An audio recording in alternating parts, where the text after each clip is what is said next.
बाबूजी, इस बार होली में मैं भी अपने दोस्तों के साथ रंग खेलूंगा और पिचकारी से पानी भी मारूंगा। सब लोग बोल रहे हैं कि इस बार गांव में बहुत मजा आने वाला है। बेटा, मुझे माफ कर दे। इस बार भी पैसे कम पड़ रहे हैं। अगले साल जरूर तेरे लिए रंग और पिचकारी लाऊंगा। मैं भी चाहता हूं कि तू हंसकर खेले, पर हालात साथ नहीं दे रहे हैं। बाबूजी, पिछली बार भी आपने यही कहा था। क्या गरीब बच्चे होली नहीं मना सकते? मुझे भी रंगों से खेलते हंसना है बाबूजी। रमेश को कुछ जवाब नहीं सूझा। उसकी आंखें नम हो गई। वो खुद को अंदर ही अंदर कोसने लगा। अगली सुबह रमेश खेतों में काम करने के बाद जमींदार रतनलाल के पास गया। मालिक, कुछ पैसे उधार मिल सकते हैं? होली पर बेटे के लिए रंग और मिठाई लेनी है।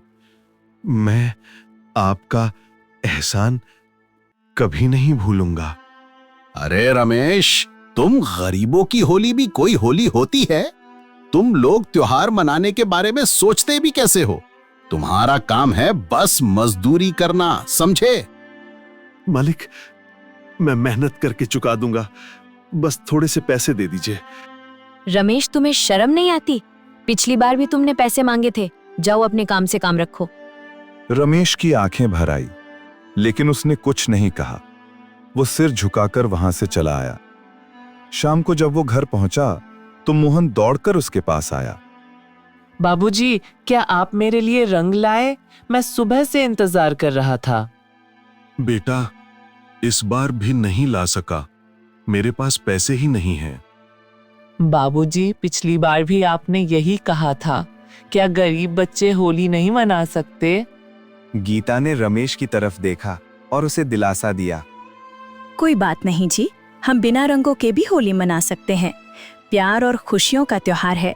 बस हमें एक दूसरे का साथ चाहिए। त्योहार तो दिल से होता है, रंगों से नहीं। तभी रमेश के मन में एक विचार आया। उसने सोचा, क्यों न खुद कुछ करने की कोशिश करें। अगले दिन वो गांव के साहूकार रामलाल के पास पहुंचा। साहूकार जी, मुझे कुछ पैसे उधार चाहिए। मैं गांव में रंगों का ठेला लगाऊंगा। मैं खुद के बनाए रंग और गुलाल बेचूंगा। तुम जैसे मजदूर व्यापार करेंगे? हंसी मत दिलाओ। अरे, आप ऐसा क्यों कह रहे हो? मैं मेहनत करूंगा और आपके पैसे चुका दूंगा। ठीक है, लेकिन तुम्हें घर गिरवी रखना होगा। अगर तुम पैसे नहीं लौटा सके तो तुम्हारा घर मेरा होगा। रमेश के मन में डर था, लेकिन मोहन की खुशी के लिए उसने हां कर दी। उसने पैसे लेकर सूखे फूल, हल्दी और चंदन पाउडर खरीदा और गीता के साथ मिलकर गुलाल तैयार करने लगा। मोहन भी उनके साथ लगा था। बाबूजी, ये रंग तो बड़े अच्छे लग रहे हैं और इसमें कोई जहरीला पदार्थ भी नहीं है। हाँ बेटा, ये प्राकृतिक रंग है। इससे किसी की त्वचा को कोई भी नुकसान नहीं होता है। होली से एक दिन पहले रमेश ने गांव में अपना ठेला लगाया। ले लो शुद्ध और हर्बल रंग। बिना केमिकल वाले, ठंडक देने वाले रंग ले लो। पहले तो कोई नहीं आया, लेकिन फिर एक ग्राहक, भाई, ये रंग इतनी ठंडक देने वाले क्यों लग रहे? ये केमिकल मुक्त हैं और देसी तरीके से बने हैं। धीरे धीरे लोगों की भीड़ लग गई और उसके सारे रंग बिक गए। वो बहुत खुश था, लेकिन गांव के एक और दुकानदार बिजू को जलन होने लगी। अगर रमेश ऐसे ही बेचता रहा तो मेरा धंधा चौपट हो जाएगा। कुछ करना पड़ेगा। रात में बिज्जू और उसका साथी चुपके से रमेश के घर पहुंचे। वे वहां रखे सारे रंग और गुलाल चोरी करके ले गए। अगली सुबह जब रमेश ने देखा तो उसके पैरों तले जमीन खिसक गई। हे भगवान, ये क्या हो गया? अरे गीता, कहां हो? अरे देखो ना, हमारे सारे रंग चोरी हो गए। अब हमारी होली फिर से बेरंग रह जाएगी बाबूजी। रमेश को समझ नहीं आया कि वो क्या करें।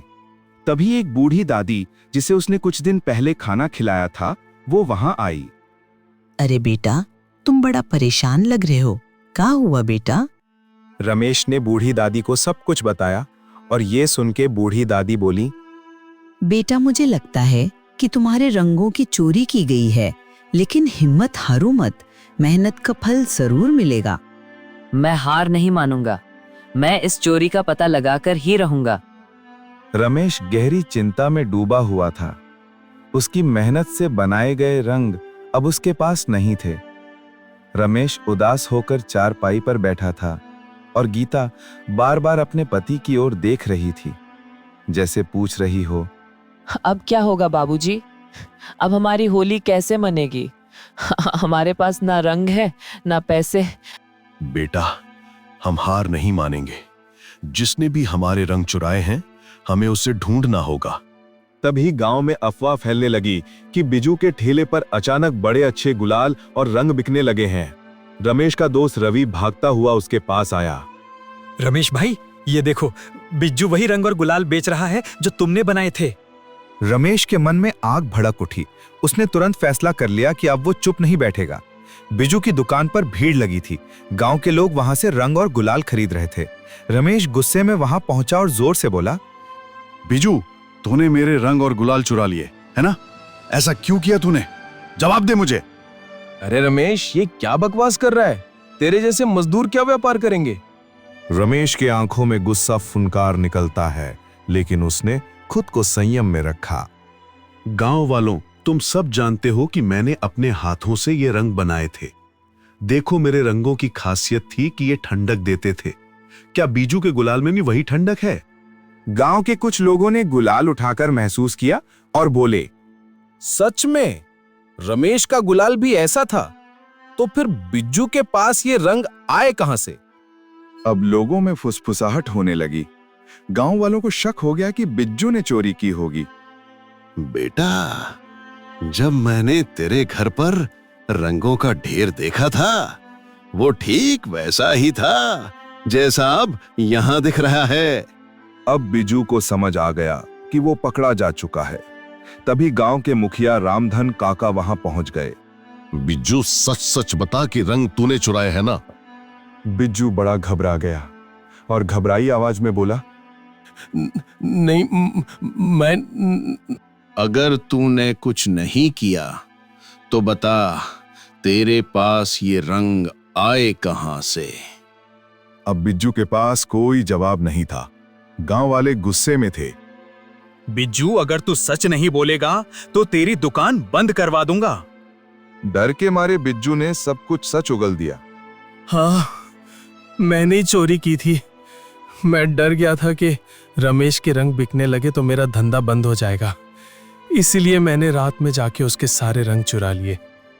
गांव के लोग गुस्से में आ गए। अब तुझे इसकी सजा मिलेगी। तू रमेश को उसके सारे पैसे वापस करेगा और इसके अलावा गांव में 1 साल तक कोई दुकान नहीं चला सकेगा। अरे रमेश भाई, मुझे माफ कर दो। मैंने तुमसे चुराए गए रंगों का हर्जाना तुम्हें दे दूंगा, लेकिन अभी मेरे पास पैसे नहीं हैं। मैंने सब खर्च कर दिए। रमेश अपने गुलाल की चोर को तो पकड़ ही लिया था, लेकिन रंगों की चोरी ने उसके व्यापार को पूरी तरह से रोक दिया था। अब क्या करेंगे हम लोग? हमारे पास दोबारा रंग बनाने का समय भी नहीं है। होली कल ही है। हमारे पास एक ही रास्ता है। हमें रात भर मेहनत करनी होगी और जितना हो सके उतने रंग बना लेने होंगे। ठीक है, फिर मैं भी आपकी मदद करूंगा बाबूजी। रमेश, गीता और मोहन तीनों रात भर जागकर मेहनत करने लगे। सूखे फूलों को पीसा, हल्दी और चंदन को मिलाकर रंग तैयार किए। उनकी मेहनत रंग लाई और सुबह तक कुछ गुलाल तैयार हो गया। सुबह रमेश गांव में अपना ठेला लगाने निकला, लेकिन अब भी उसके पास बहुत कम गुलाल था। तभी गांव में एक बड़ा व्यापारी लालचंद वहां से गुजर रहा था। भाई, ये रंग तो बहुत बढ़िया है। कहां से लाए हो? ऐसा है सेठ जी, ये सब मैंने खुद ही बनाए हैं, बिना किसी के मिलावट के। लालचंद को ये सुनकर रमेश के रंगों में और भी दिलचस्पी होने लगी। अगर तुम ये रंग इतनी मेहनत से बनाते हो तो मैं तुमसे हर साल होली पर रंग खरीद सकता हूं। क्या तुम मुझसे सौदा करोगे? रमेश के चेहरे पर एक नई रोशनी चमक उठी।